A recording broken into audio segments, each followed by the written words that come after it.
नमस्कार दोस्तों, आप सभी का maths by Vikram Brar YouTube channel पर हार्दिक स्वागत है। जैसा कि दोस्तों अभी शॉर्ट वीडियो के द्वारा मैंने बताया था आपको कि एसएससी के जब से मैं देख रहा हूँ पिछले 10 साल से, तो आज जाकर एसएससी की जो प्रणाली है वेरी फास्ट हुई है इस साल में कि CGL 2023 का आपने देखा है कि रिजल्ट जारी कर दिया गया है। फाइनल रिजल्ट यहाँ पे आ गया। अगर आपका कोई मिलने वाला तैयारी यहाँ पे कर रहा है और एग्ज़ाम उसने दी हो तो वो आपका जाकर रिजल्ट चेक कर सकता है, वेबसाइट पर चेक कर सकते हैं। अगर वहाँ आपको सर्वर की दिक्कत आ रही तो आप हमारे टेलीग्राम ग्रुप है मैथ्स बाय विक्रम बराड़, जिसका लिंक इस वीडियो के डिस्क्रिप्शन में मिल जाएगा, उससे भी उसकी PDF यहाँ पे डाउनलोड कर सकते हैं। जैसा मैंने आपको शॉर्ट वीडियो के माध्यम से बताया था कि ये जो वीडियो मैं एक लेंथी वीडियो मेरे यूट्यूब चैनल पर रिकॉर्ड करके आपको पेश करूँगा आपके सामने। जो वीडियो जो डिटेल एनालिसिस इसमें होगा कि 2023 में क्या रहा एसएससी का अब की बार, जो इतना जल्दी एसएससी ने यहाँ पे रिजल्ट जारी कर दिया है, और 2024 में क्या होने वाला है ये भी मैं आपको बताऊंगा। इसलिए आपसे उम्मीद है कि आपने चैनल सब्सक्राइब कर दिया होगा। और देखिए दोस्तों, नहीं किया तो कर दीजिए। मैंने पहले भी पिछले 2 दिन पहले भी बताया था कि जितना मेरे को ऑफिस के बाद टाइम मिलता है उसमें टाइमिंग में मैं आपके बीच में यहाँ पे मेरा जो कुछ भी ज्ञान है आपके साथ में साझा करता हूँ उसको।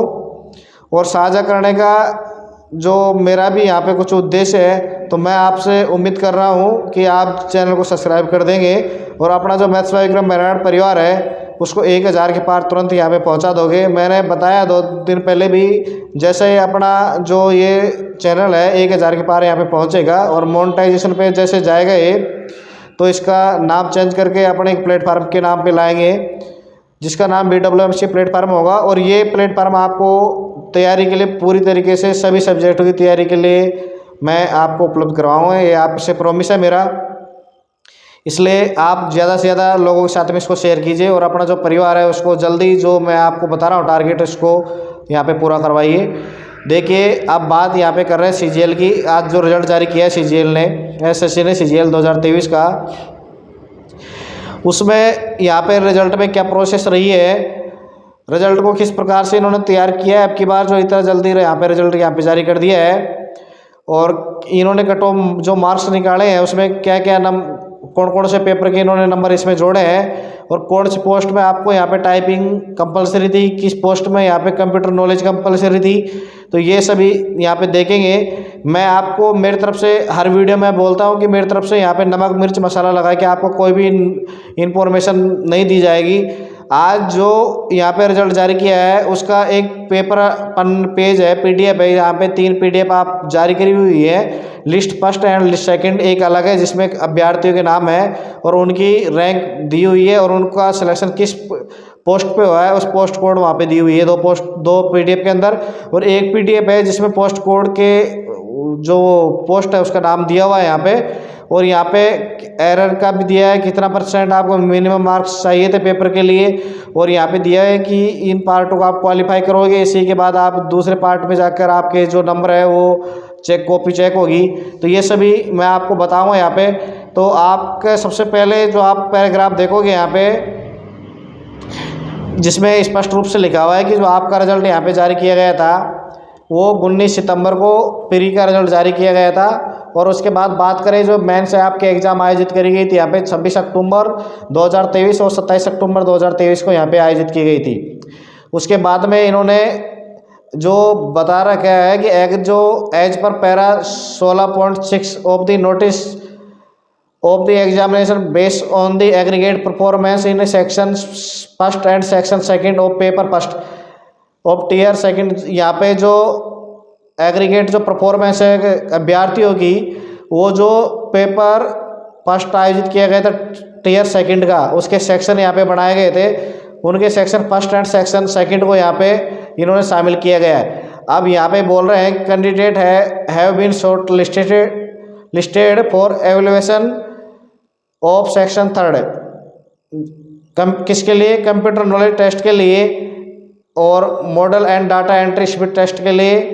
स्टैटिस्टिकल इन्वेस्टिगेशन की जो पोस्ट थी उसको छोड़कर the candidate who not qualify, जिस कैंडिडेट ने section first and section second यहाँ पे क्वालिफाई नहीं किया, उसको जो सेक्शन थर्ड था जिसमें अपने पास में कंप्यूटर नॉलेज टेस्ट था और स्पीड थी, उसके लिए उसको यहाँ पे इन्होंने शामिल नहीं किया। यानी कुल मिलाकर जो पेपर फर्स्ट था आपका, उसके इन्होंने सेक्शन बनाए हुए थे 3।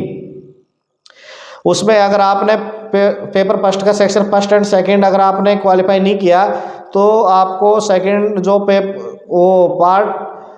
पेपर फर्स्ट का जो सेक्शन थर्ड के लिए आपको एलिजिबल यहाँ पे नहीं किया गया, यानी आपको कंसिडर वहाँ पे नहीं किया गया था।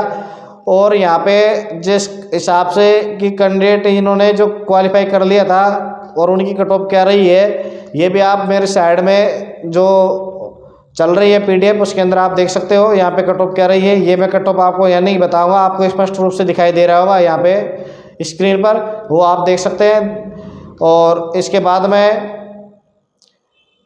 कि इन्होंने बोला कि हमने 17/11 से और 20/11 तक इन्होंने प्रेफरेंस के फॉर्म भी आपसे अप्लाई करवाए थे और उस टाइम पे 52,092 कैंडिडेटों ने इसके लिए यहाँ पे फॉर्म अप्लाई किए थे और जो कट ऑफ इन्होंने फिक्स करी थी उसको 39,273 कैंडिडेट उसमें क्या हुए थे, पास हुए थे। एज पर जो नोटिस निकाला गया था एग्जामिनेशन का, नोटिफिकेशन होता है, उसके अंदर यहाँ पे जो टियर सेकंड था उसके पेपर फर्स्ट का जो सेक्शन थर्ड है कंप्यूटर नॉलेज और DST, वो क्या था, क्वालिफाइड नेचर का था, उसको अपने को क्वालिफाई करना था यहाँ पे। और उसके अंदर मिनिमम क्वालिफाइंग मार्क्स और मैक्सिमम जो परसेंटेज है एरर, उसका भी आपको यहाँ पे दिया हुआ है कि मिनिमम कितने आपको मार्क्स चाहिए थे अलग अलग कैटेगरी वाइज। जैसे अपन देखेंगे कि section first and section second model first of section third, इसके लिए यहाँ पे जो क्वालिफाई मार्क्स थे section first and section second के लिए UR के लिए 30% थे, OBC और EWS की बात करेंगे तो उसके लिए 25% थे, और अदर जो कैटेगरी है उनके लिए 20% यहाँ पे क्वालिफाई मार्क्स थे। और बात करेंगे जो यहाँ पे DST था, कौन सा, डाटा एंट्री जो स्पीड टेस्ट था, उसमें यहाँ पे जो इन्होंने मैक्सिमम परसेंटेज क्वालिफाई का सेम माना है यहाँ पे कि एरर का जो परसेंटेज है UR के लिए 20% था, OBC EWS के लिए 25% है, और जो अदर कैटेगरी थी उनके लिए यहाँ पे 30% था। और उसके बाद में जो कट ऑफ मार्क्स जो CPT आयोजित करी गई थी कंप्यूटर नॉलेज टेस्ट, उसके लिए जो कट ऑफ मार्क्स थे SC और ST के 21 थे यहाँ पे, OBC के लिए 24 थे, और जो एक्स जो EWS है उसके लिए 24 थे यहाँ पे, और UR है उसके लिए 27 थे। देखिए दोस्तों, इसमें अपन मोटी जो बात है ST SC OBC EWS और UR को लेके कर रहे हैं, बाकी जो एक्स सर्विसमैन जो हैंडीकैप कोटा है उनकी अपन यहाँ पे बात नहीं कर रहे। और जो यहाँ पे अगर आपने DST दी उसमें आपकी जो स्पीड टेस्ट में एरर हो जाती है वो UR के लिए 5% है, और बाकी जो कैटेगरी है उनके लिए 7% यहाँ पे है, यानी वो 7% तक यहाँ पे एरर कर सकते हैं। और जो यहाँ पे इन्होंने लिस्ट जारी करी है और जो कट ऑफ यहाँ पे निकाली है उसमें इन्होंने बताया है यहाँ पे कि जो जूनियर स्टैटिस्टिकल ऑफिसर है उसमें जो टियर सेकंड लगा आपका, उसमें पेपर 2 लगे थे, तो पेपर फर्स्ट लगा था जिसमें सेक्शन फर्स्ट एंड सेक्शन को शामिल किया गया और पेपर सेकंड शामिल किया गया। और इसी प्रकार से जो स्टैटिस्टिकल इन्वेस्टिगेशन ग्रेड सेकंड है उसके लिए भी पेपर फर्स्ट के 2 सेक्शन थे वो शामिल किए गए एंड पेपर सेकंड शामिल किया गया। यानी जूनियर स्टैटिस्टिकल जो ऑफिसर है उसके लिए paper first and paper second को शामिल यहाँ पे किया गया, और जो स्टैटिस्टिकल इन्वेस्टिगेशन है उसके लिए भी पेपर फर्स्ट और पेपर सेकंड को यहाँ पे शामिल किया गया। और इनके अलावा जितने भी यहाँ पे और पोस्ट बच गई थी उनके लिए पेपर फर्स्ट यहाँ पे शामिल है, क्योंकि उनके पेपर सेकंड यहाँ पे था ही नहीं, तो पेपर सेकंड यहाँ पे था नहीं, तो पेपर फर्स्ट में paper section first and second को यहाँ पे शामिल किया गया टॉप में। और सेक्शन थर्ड तो पहले भी उन्होंने बता दिया था कि वो क्या था, क्वालिफाइड नेचर का था यहाँ पे। अब यहाँ पे 11 पोस्टों को इन्होंने नाम दिया है जो आपको दिख रहा होगा स्क्रीन पर। इसमें तो आपको CPT मैंडेटरी थी, और बाकी जो 4 पोस्टें बची हुई हैं यहाँ पे, जैसे UDC की है, सेंट्रल सेक्रेटरीट जो असिस्टेंट है या टैक्स असिस्टेंट है CBDT CBIC में, उनके लिए आपको DST यहाँ पे अनिवार्य थी। और यहाँ पे अब की बार 7,859 पोस्टें हैं टोटली, और उनके लिए सभी पोस्टें यहाँ पे फुल कर ली गई हैं। UR की 3,704 वैकेंसी थी, 1750 आपकी ओबीएस की वैकेंसी थी, ओबीसी की, और एसटी 576 थी, जो एससी है उसकी 1189 थी, और ईडब्ल्यूएस की 740 यहाँ पे वैकेंसी थी। अब यहाँ पे पोस्ट वाइज इन्होंने जो कट ऑफ दी है यहाँ पे, ये भी आपको मैं बता दूं, जो जेएसओ है उसकी कट ऑफ यहाँ पे सबसे कम रही है, एसटी की 352.5 रही है। और बात करेंगे अपने यूआर की, तो यूआर की 393 रही है, लेकिन उससे भी ज़्यादा गई है यहाँ पे ईडब्ल्यूएस की, जिसकी 400.5 गई है। देख लीजिए ईडब्ल्यूएस यूआर से भी ज़्यादा पहुँचा है आगे, 400.5 ईडब्ल्यूएस की ज़्यादा रही है कट ऑफ यहाँ पे। और बात करेंगे मैं यहाँ पे अदर की, तो यहाँ पे देखिए दोस्तों काफ़ी सारी वैकेंसी है यहाँ पे, और उनके लिए अलग अलग है, और ये हो जाएगा वीडियो लेंथी, इसलिए आप देख सकते हैं मेरा Telegram group maths by Vikram Bairath पर जाकर, जिसका भी लिंक इस वीडियो के डिस्क्रिप्शन पे आपको मिल जाएगा, वहाँ से आप पीडीएफ प्राप्त कर सकते हैं और आप देख सकते हैं यहाँ पे। और यहाँ पे स्पष्ट रूप से जो कम मार्क प्राप्त किया है, जिस भी कैंडिडेट ने जिस पोस्ट के लिए कम मार्क्स प्राप्त किए, उस कैंडिडेट की यहाँ पे डेट ऑफ बर्थ मेंशन करी गई है लास्ट वाले जो कॉलम है उसके अंदर। और यहाँ पे टोटल मार्क्स यहाँ पे दिए हैं, जो टोटल मार्क्स में स्पष्ट रूप से दिया हुआ है कि जो अदर पोस्टें थी उनका जो पेपर फर्स्ट के section first and section second को यहाँ पे शामिल किया गया कट ऑफ में। तो इस प्रकार से दोस्तों आज एसएससी ने बड़े ही अच्छा काम किया है यहाँ पे कि 2023 की वैकेंसी का 2023 में फाइनल रिजल्ट यहाँ पे जारी कर दिए गए हैं। तो इस प्रकार आप देख सकते हैं यहाँ पे कट ऑफ भी पीडीएफ डाउनलोड करके। मैं अगर आपको अलग अलग बताऊंगा यहाँ पे, तो उससे क्या हो जाएगा, एक वीडियो क्या हो जाएगी तरीके से लेंथी यहाँ पे हो जाएगा। अब बात करेंगे, देखिए दोस्तों एसएससी रफ्तार पे है, ये जैसे अभी लोकसभा के इलेक्शन आने वाले हैं, इस तरीके से मानो या एसएससी में सुधार मानो। हम तो पॉजिटिव सोचेंगे कि एसएससी ने सुधार किया अपने आप में और ये अच्छा यहाँ पे काम किया है। और एक बात मैं आपको बता दूं, यहाँ पे जो टॉपर है एसएससी सीजीएल 2023 का हरेश वर्मा यहाँ पे टॉपर रहा है, और जिसकी डेट ऑफ बर्थ भी मैं बता दूं 3 जून 1900 यहाँ पे 95 रही है। देख लीजिए 95 का है कैंडिडेट, 95 के जिसकी डीओ भी है हरेश वर्मा, यहाँ पे एसएससी सीजीएल 2023 का क्या रहा है, टॉपर यहाँ पे रहा है। अब देखिए बात करेंगे यहाँ पे, मैंने पॉजिटिव सोचने की, आपको बी पॉजिटिव सो पॉजिटिव होता है यहाँ पे। तो 2023 का रिजल्ट यहाँ पे जारी कर दिया है। अब जल्दी यहाँ पे 2024 की भी उन्होंने नोटिफिकेशन की डेट दे रखी है, उस तारीख को नोटिफिकेशन आ जाएगा। और उम्मीद कर रहे हैं कि अब की बार दिसंबर में यहाँ पे इन्होंने रिजल्ट दिया है, तो अगली बार और भी ज़्यादा नवंबर में यहाँ पे देने की कोशिश ये करेंगे। ये इनसे उम्मीद है एसएससी से कि 2024 जो सीजीएल है उसका फाइनल रिजल्ट यहाँ पे जल्दी है नवंबर में यहाँ पे दे देंगे। अब देखिए, जो आप एसएससी की तैयारी करो या बैंक की करो, ग्रुप डी की करो, आईएएस की करो, मैं हमेशा आपको ये बोलता हूँ, अगर आप किसी भी एग्ज़ाम की तैयारी कर रहे हैं तो आपको सबसे पहले वहाँ पर जो पिछले सालों के पेपर है उनको पढ़ना चाहिए, उनका एनालिसिस करना चाहिए, किस टॉपिक से ज़्यादा टच पे क्वेश्चन यहाँ पे पूछे जा रहे हैं, क्या कमीशन लगातार एक ही टॉपिक से क्वेश्चन दे रहा है, या उनका जो टॉपिक है उनका वेटेज कम ज़्यादा कर रहा है, या अगली बार दूसरे टॉपिक में से दे रहा है और दूसरी बार दूसरा टॉपिक दे रहा है। तो ये कुछ चीज़ें होती हैं। और देखिए, आप जब कंपटीशन की तैयारी कर रहे हो, ये चीज़ें आपके लिए महत्वपूर्ण होती है दोस्तों। तो जो आपका इंस्टीट्यूट है, कोचिंग इंस्टीट्यूट, वो भी इस चीज़ को ध्यान में रखते हैं, तो आप भी इस चीज़ को ध्यान में रखिए और पिछले सालों के पेपर आप सोल्व कीजिए।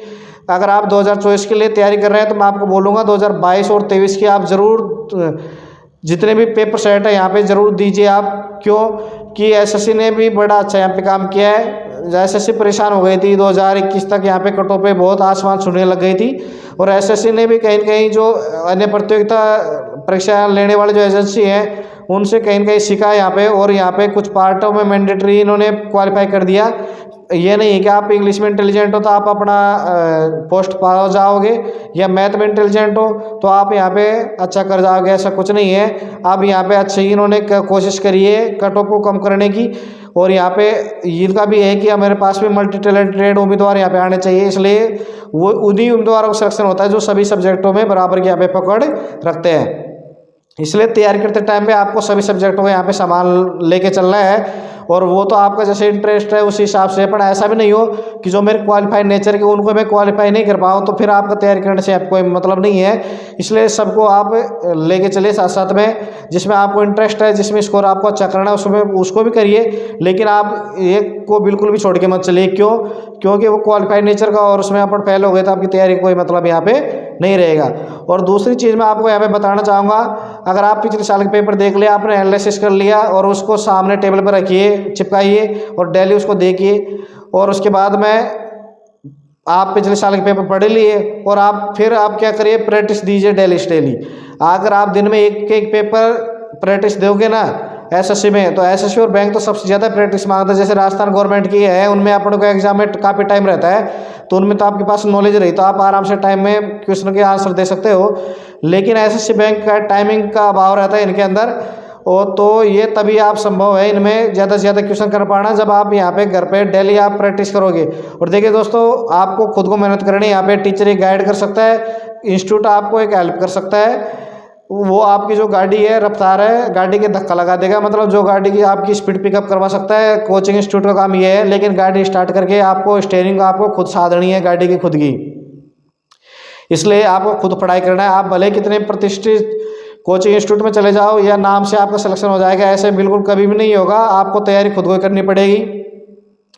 और एक चीज़ मैं बता दूं, अगर आप तैयारी करके खुद सिलेक्शन पाते हो दोस्तों, तो उसका नौकरी करने का मज़ा ही उसमें अलग है। इसलिए आप ज़्यादा से ज़्यादा अगर आज ही तैयारी कर रहे हो तो आज से ही आप प्रैक्टिस देना स्टार्ट करो। भले आपकी तैयारी कंप्लीट नहीं हो, फिर भी मैं आपको बोलूँगा टेस्ट बुक के या कहीं से भी आपको जहाँ से भी टेस्ट देने का मौका मिले वो आप वहाँ पे टेस्ट दीजिए, जहाँ पे आपको देखिए प्रैक्टिस होगी आपकी तो आपको फ़ायदा यहाँ पे मिलेगा। इसलिए ये आपको मेरा जो एक्सपीरियंस था वो मैंने आपको शेयर किया। और देखिए दोस्तों, ये जो मैं बता रहा हूँ ये चीज़ें आपको बिल्कुल काम आने वाली हैं। आपको मेहनत खुद करनी पड़ेगी। पहली चीज़ मैं आपको बता दूँ, देखो पहली चीज़ ये है, आपको मेहनत खुद करनी पड़ेगी। इंस्टीट्यूट आपकी हेल्प कर सकता है, इसके अलावा इंस्टीट्यूट यहाँ पे कुछ नहीं कर सकता। भले आप कितने भी बड़े इंस्टीट्यूट में चले जाएंगे, आपको तैयारी खुद को करनी पड़ेगी। कोई आपका साथ में, आपके घर वाले भी नहीं आ सकते, पैसे देंगे आपको। दूसरी चीज़ ये बोलूँगा आपको कि आपको प्रैक्टिस करना ज़रूरी है। आप पिछले साल के पेपर भी पढ़िए और मॉडल पेपर पढ़िए, कोचिंग इंस्टीट्यूटों के टेस्ट बुक के दीजिए, किसी की कहीं से भी आप टेस्ट दीजिए, लेकिन आप डेली एक न एक टेस्ट तो आपको देना ही है, ताकि आपकी प्रैक्टिस यहाँ पे बनी रहे। और दूसरी चीज़ मैं आपको ये चीज़ बोलूँगा यहाँ पे कि आप पिछले सालों के जो पेपर हैं, क्या पिछले सालों के जो आपके पेपर हैं उनको पढ़िए और उनका एनालिसिस कीजिए, ताकि आपको पता लगे कौन से टॉपिक से यहाँ पे क्वेश्चन ज़्यादा पूछे जा रहे हैं और कौन से टॉपिक में कमीशन यहाँ पे डेली चेंज कर रहा है, वेटेज कौन से टॉपिक है यहाँ पे ज़्यादा है। और चौथी चीज़ मैं आपको यहाँ पे बताना चाहूँगा कि आपकी जो पढ़ाई है उसको भले आप 1 घंटा करिए, लेकिन डेली उस पर रूटीन आपको रखना ज़रूरी है। ये चीज़ें आपको ध्यान में रखनी चीज़ है। इसलिए 4 चीज़ें हैं मेरे हिसाब से, और ये मूल मंत्र है। और 5 ही देखिए दोस्तों, बहुत ही काम की चीज़ है। वो मैं आपको बता दूँ, आपके जो माँ बाप है उनका जो कनेक्टिविटी आपकी माँ बाप के साथ में कैसी है, आपको डर माँ बाप से बिल्कुल भी नहीं लगना चाहिए। माँ बाप आपके सबसे अच्छे दोस्त है। इसलिए माँ बाप, अगर आपको मोटिवेशन की कहीं से भी कमी महसूस होती है तो मैं मोटिवेशन स्पीकर से मोटिवेशन सुनने के लिए आपको कभी नहीं बोलूँगा। आपके माँ बाप से बात कीजिए, माँ बाप की परिस्थितियों से आप अवगत तो ये आपको मोटिवेशन कराने की कभी जरूरत नहीं होगी। आप खुद मोटिवेशन ऑटोमेटिक मोटिवेट आपके अंदर से हो जाओगे। जो आप अंदर से मोटिवेट होगे वही असली मोटिवेशन यहाँ पे वही होता है। तो देखिए दोस्तों, ये 5 चीज़ें मैंने आपको बता दी हैं और ये उम्मीद कर रहा हूँ ज़रूर आपके लिए काम बहुत ही मील का पत्थर यहाँ पे साबित होंगी। आप हमारे साथ में जुड़ सकते हो। जैसे मैंने 3-4 दिन पहले भी आपको मेरा जो यूट्यूब चैनल है इसके वीडियो के माध्यम से बताया था कि हमारा जो यूट्यूब चैनल है जैसे 1000 के पार पहुँचेगा और मोनेटाइजेशन पे आएगा तो इसका नाम प्लेटफार्म के नाम पे रखा जाएगा, BWMC प्लेटफार्म। जो एक प्लेटफार्म ऐसा प्लेटफार्म होगा जिस पर आपको रेलवे के रूल और रेगुलेशन भी मिलेंगे। इसके साथ में आपको यहाँ पे कंपटीशन की तैयारी के लिए भी आपको कोर्सेज यहाँ पे अवेलेबल होंगे। इसलिए आपके साथ में कोई दोस्त भी अगर रेलवे की जॉब कर रहा है तो उसको भी जोड़ सकते हो, और कोई कंपटीशन प्रतियोगिता परीक्षा की तैयारी कर रहा है तो उसको भी आप हमारे साथ में जोड़ सकते हो, ताकि उनको फ़ायदा मिले और हमारा परिवार जो है वो भी यहाँ पे बड़ा हो। इसलिए आप सभी से उम्मीद है, अगर आपने चैनल सब्सक्राइब नहीं किया है तो देखिए दोस्तों ज़रूर कर दीजिए, ताकि हमारा मोटिवेशन बढ़े और आपके लिए भी यह फ़ायदेमंद चीज़ें खुद साबित हो, और आपके दोस्तों से भी करवा दीजिए। ये मैं आपसे उम्मीद रखता हूँ कि आप ज़रूर मेरा इस जो अभियान है उसमें आप साथ दोगे। तो आप सभी का वीडियो देखने के लिए मैं धन्यवाद करूँगा। और 2024 की आप तैयारी कर रहे हो तो अब से लग जाइए दोस्तों। जिस प्रकार से एसएससी ने अभी स्पीड पकड़ी हुई है तो मैं आपको बता दे रहा हूँ कि यहाँ पे 2024 में ये कम टाइम लेंगे और जल्दी आपके यहाँ पे प्रोसेस करेंगे। तो आप ये बाद में ये नहीं बोलेंगे कि टाइम के अभाव में मेरा सिलेक्शन से मैं चूक गया था। इसलिए आप अभी से तैयारी में लग जाइए ताकि बाद में आपको टाइम का यहाँ पे अभाव महसूस ना हो। और डेली आप प्रैक्टिस कीजिए और पढ़ाई से आप कनेक्टिविटी रखिए। भले डेली आप 1 घंटा पढ़ो लेकिन कनेक्टिविटी आपकी होनी यहाँ पे ज़रूरी है। इसलिए यहाँ पे जो दिए गए मूल मंत्र आपको उनको आप अपने जीवन में उतारिए और ज़रूर आप सफलता के यहाँ पे शिखर पे पहुँचोगे और आपके जो सपने हैं वो ज़रूर यहाँ पे साकार होंगे। तो आप सभी का वीडियो देखने के लिए धन्यवाद।